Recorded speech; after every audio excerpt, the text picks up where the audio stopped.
الحمد لله وكفى والصلاة والسلام على عباده الذين اصطفى أما بعد فأعوذ بالله من الشيطان الرجيم بسم الله الرحمن الرحيم الذين يأكلون الربا لا يقومون إلا كما يقوم الذي يتخبطه الشيطان من المس ذلك بأنهم قالوا إنما البيع مثل الربا وأحل الله البيع وحرم الربا فمن جاءه موعظة من ربه فانتهى فله ما سلف وأمره إلى الله ومن عاد فأولئك أصحاب النار هم فيها خالدون صدق الله العظيم. د دریا تلویزیون درنو لیدونکو همکارانو السلام علیکم ورحمة الله وبرکاته. خدای تعالی دې وکړي چې روغ جوړ او د صحت په جامو کې نغښتي وي. الله تعالی مو عبادتونه، روژې، صدقات، نفلونه، ټول عبادتونه مو الله قبول کړه. په نننۍ خپرونه کې موږ موضوع ده سود یا ریبا. تاسو وایو چې سود څه ته وایي او ریبا څه ته وایي او د هغې ګناه څه ده. نننۍ نړۍ کې زیاتره مسلمانان د سود د نه پیژندلو له امله په دې ګناه کې اخته دي. نو دغه سود د معاملاتو کې رامنځته کېږي. موږ او تاسو تجارت کوو، بزنس کوو، معاملات کوو، په دې دا ګناه په دې کې رامنځته کېږي. دا ستره ګناه ده، ګناه کبیره ده. یعنی الله جل جلاله دا ګناهونه یو صغیره دي یو کبیره دي. صغیره ګناهونه هغه په حسناتو سره هم له منځه ځي، په لمانځه سره هم له منځه ځي، او کبیره ګناهونه بیا په توبه او استغفار سره له منځه ځي، په پښیمانتیا سره له منځه ځي. هغې کې هم دوه ډوله دي چې یو حقوق العباد دي او یو حقوق الله دي. هغه ستر ګناهونه چې هغه د الله حق وي په تا باندې، لکه لمونځ دې قضا کړی وي، نو دغه په توبه او استغفار سره الله پاک تا ته معاف کوي. خو هغه ګناهونه چې هغه د بنده حق وي هغه الله تا ته په توبه هم نه معاف کوي، تر څو چې هغه بنده تا ته بخښنه ونه کړي. لکه غیبت دې کړی وي، تهمت او بهتان دې لګولی وي، سود دې خوړلی وي، پردی حق دې خوړلی وي، رشوت دې اخیستی وي، نو دا به حاله کېږي چې ته کله د دغې بنده نه بخښنه وغواړې او بنده تا ته به وبخښل وکړي. د بنده مال هم دوه ډوله دی، یو انفرادي د بنده حقوق دي او یو اجتماعي د بنده حقوق دي. انفرادي د بنده حقوق انفرادي دا دي چې د یو فرد حق وي، لکه موږ د چا مال وخورو او هغه د یو کس وي. یو مجموعي او ټولنیز حقوق دي، لکه ته بیت المال نغلا وکړي، ته په حکومت کې وي او د حکومت مالونه هغه وخوري، په دې کې د ټول ملت حق وي، نو د دې بخښل هم لږ ستونزمن وي، ته به د چا نه بخښنه غواړې. نو موږ باید په دغه شیانو کې ډېر محتاط. سود هم ځینې مسایلو کې سود هم د بنده حق دی. دغه د بنده حق چې موږ چا باندې بې ځایه ګټه، ناروا ګټه کوو، نو دا چې دی دا یوازې هغه وخت بخښل کېږي، زموږ پښیمانتیا به هغه وخت صحیح وي چې یا خپل مالک ته چا باندې مو چې بې انصافه او بغیر له کوم څه ګټه ور حساب کړې هغه ته خپل مال ور محول کړو، ور ویګرځو، او یا هغه موږ ته بخښنه وکړي. نو الله جل جلاله مسلمانان له دغې کار منع کړي دي. دا یو موږ ویلي چې انسان ټولنیز ژوند ته پیدا شوی دی، نو باید دغسې امورو کې د بل چا حق تلف نه کړي. نو هغه څه چې الله جل جلاله حرام کړي دي هغې کې د انسان د دنیا ښېګڼه هم موجوده ده. د دنیا دغه نظام چې چلیږي هغه باید په عدل او انصاف سره وچلیږي، ظلم او زیاتې ونه شي. نو هر هغه څه چې هغه زیاتې دی، ظلم دی، نو هغې نه الله جل جلاله منع کړې ده. نو د سود څخه په قرآن کریم کې او په احادیثو کې منع راغلی ده او د دوی لپاره ډېر زیات وعید او سزا راغلی ده. نو په معاملات چې کوو بیا دې کې محتاط اوسېږو. هر معامله چې کوو، تجارت کوو، بزنس کوو، ایوارې اسلام ته رامحول کو، شریعت ته وګورو چې دې کې خو به سود نه واقع کېږي. موږ باید ټولې د ژوند لارښوونې هغه له قرآن نه واخلو. نو هغه شیان چې په ټول یعنې پیمانه پلورل کېږي، کله چې د خپل جنس په مقابل کې په زیاتوالي وپلورل شي، دا سود بلل کېږي او دا ناروا دی. نو دا همغه پیمانه وي، جنس وي، وزن وي، نو د ټولې پیمانې وړ شیان کوي او یا همداسې پیسې وي یو برابر وي، دا وپلورل شي، نو دا هم روانه دی. مثلا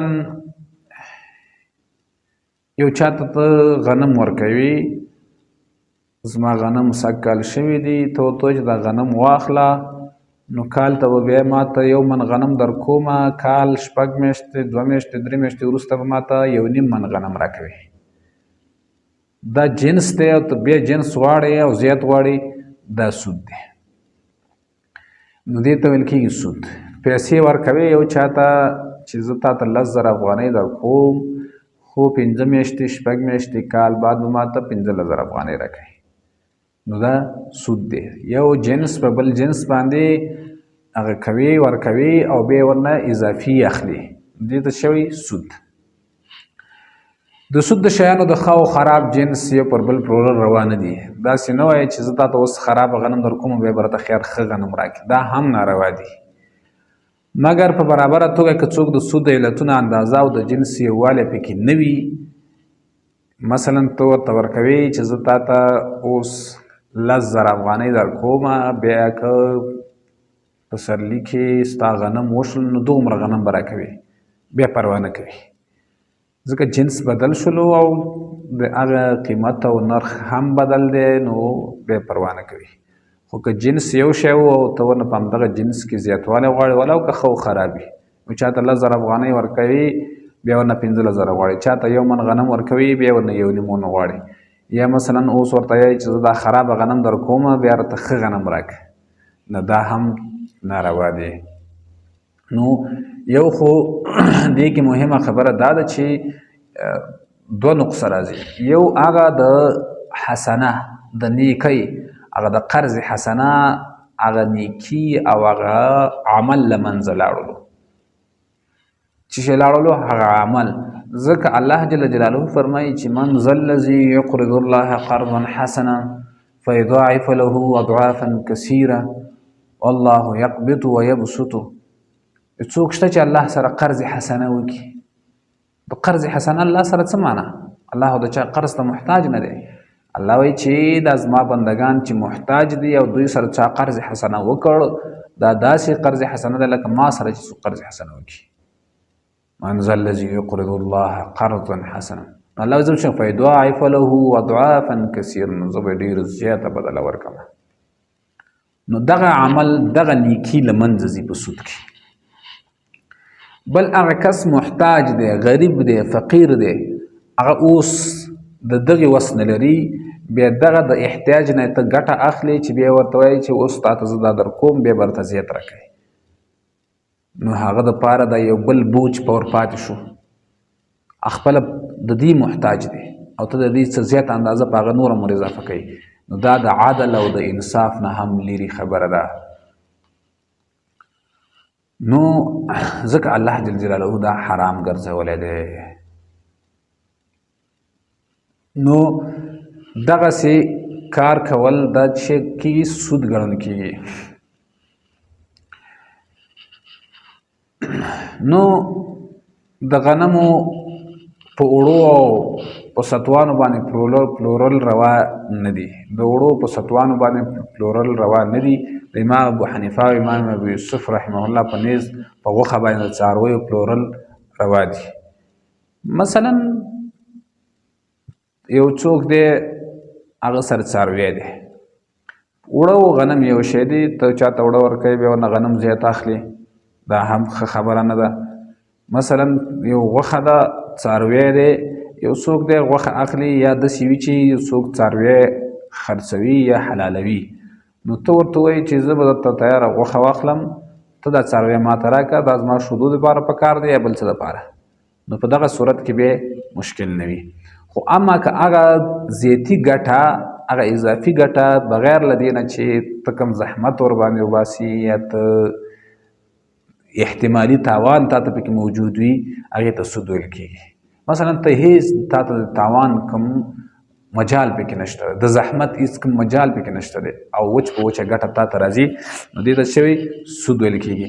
ځینې خلک بانکونو کې روپۍ ږدي، بانکونو کې روپۍ کېږدي 1,00,000 افغانۍ، نو هغلته بانک والا ورته د میاشتې بغیر له دې چې کوم تاوان ورته وکړي یا تجارت خبره ورسره وکړي یا د بزنس خبره ورسره وکړي، میاشتنۍ یا 2 میاشتې یا کلنۍ معینې پیسې ورته اضافي ورکوي، نو دا هم په سود کې راځي، ځکه دلته ستا د احتمال د تاوان نشته.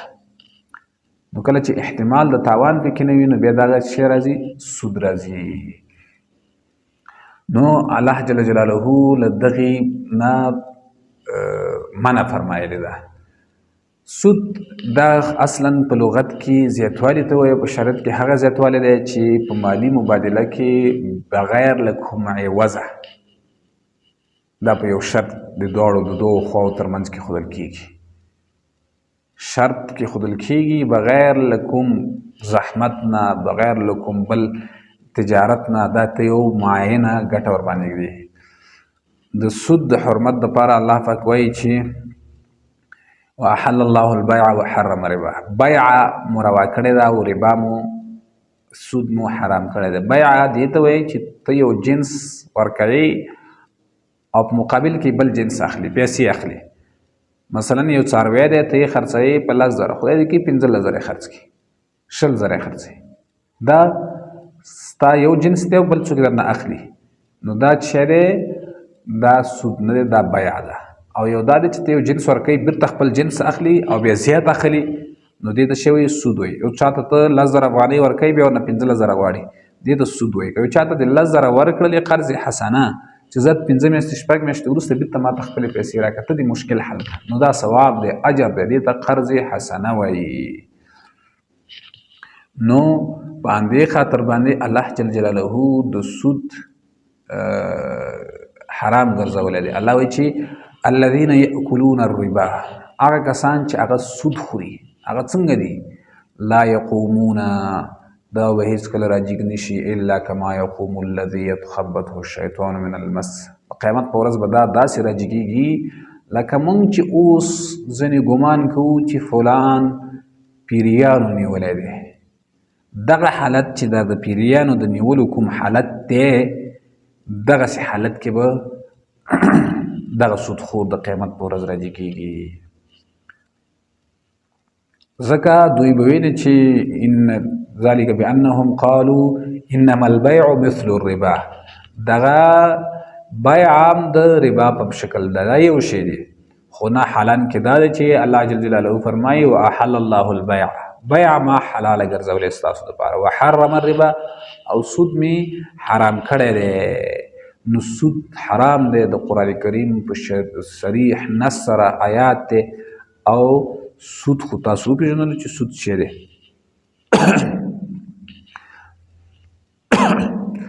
کسی که ربا بخورد خداوند شکشش را به مقدار آنچه خورده از آتش پر میکند، پس اگر از ربا مالی را به دست آورد عملش را نمیپذیرد و همیشه مورد لعن خدا و ملائک است.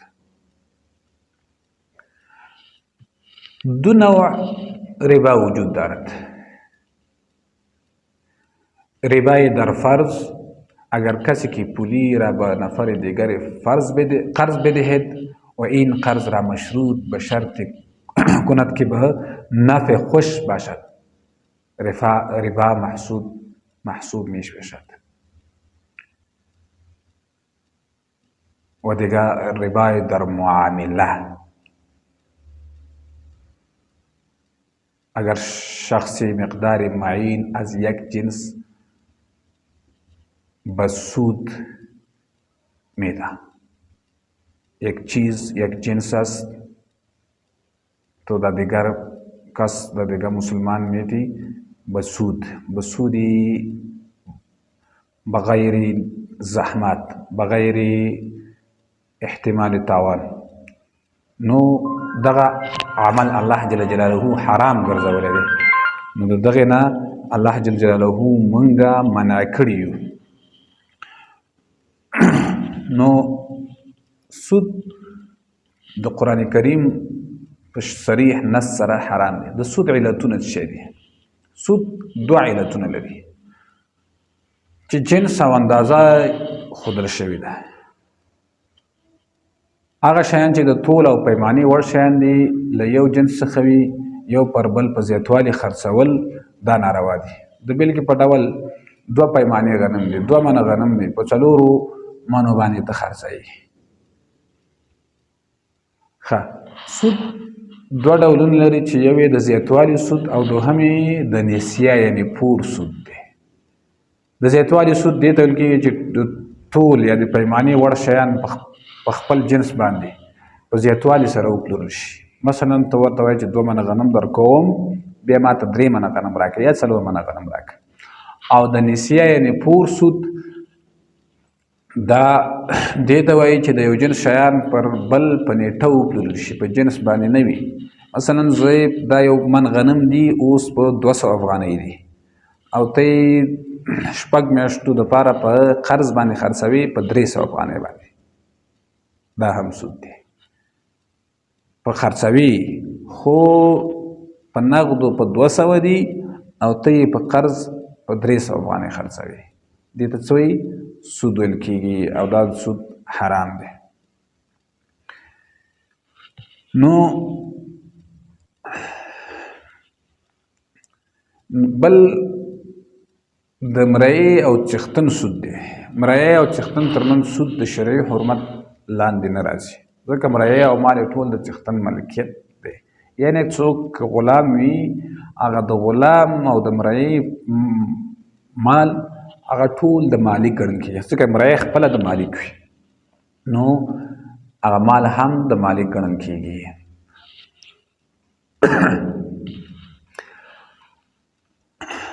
د سود په اړه رسول الله صلی الله علیه وسلم فرمایي، له عباده بن صامت رضی الله عنه روایت دی چې رسول الله صلی الله علیه وسلم فرمایي سره زر په سرو زرو، سپین زر په سپینو زرو، غنم په غنمو، وربشي په وربشو، خرما په خرما، مالګه په مالګه په بدل کې دا یو شان برابر او لاس په لاس. او هر کله چې جنسونو سره مختلف وي نو څنګه مو چې خوښه وي خرڅوئ، په دې شرط چې لاس په لاس وي.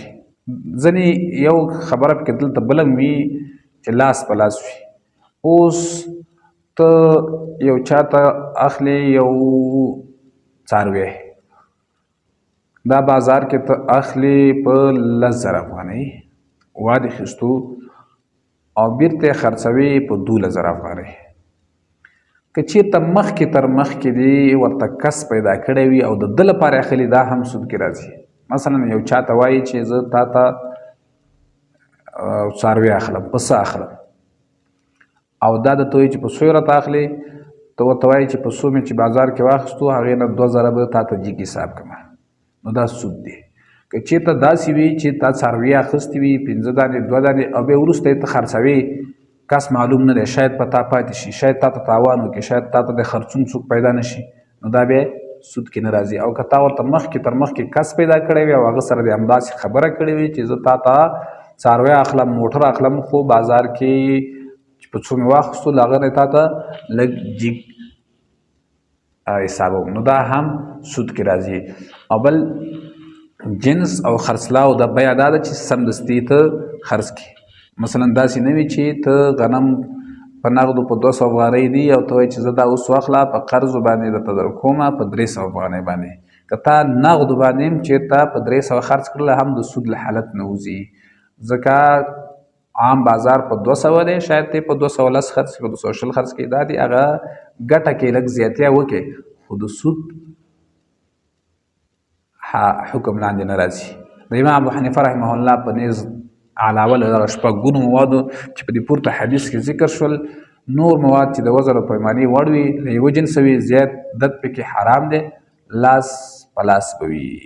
یعنی لاس په لاس معنا ده چې یو جنس که په تغییر د جنس خرڅوي نو سمدستي به وي، قرض به پکې نه وي. الله جل جلاله فرمایي یا ایها الذین آمنوا اتقوا الله وذروا ما بقي من الربا ان کنتم مؤمنین. ای مؤمنانو، ایها الذین آمنوا، ای مؤمنانو، اتقوا الله، د الله نه وډار شئ، وذروا ما بقي،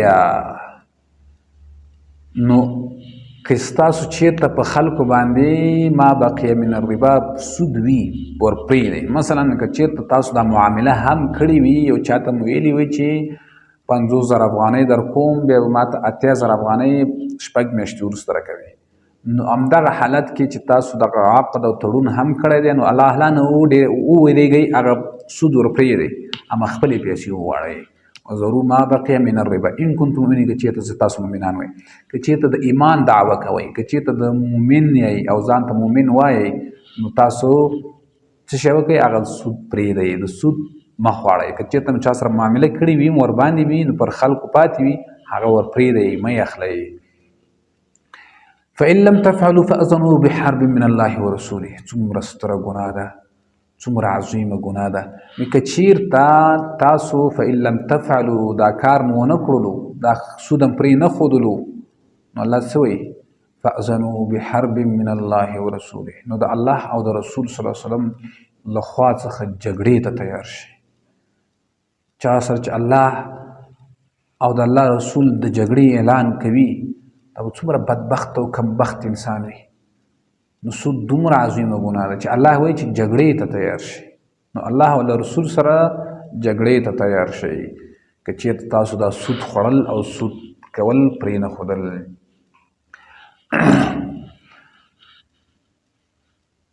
په یو حدیث شریف کې راځي چې لعن رسول الله صلی الله علیه وسلم اکل الربا.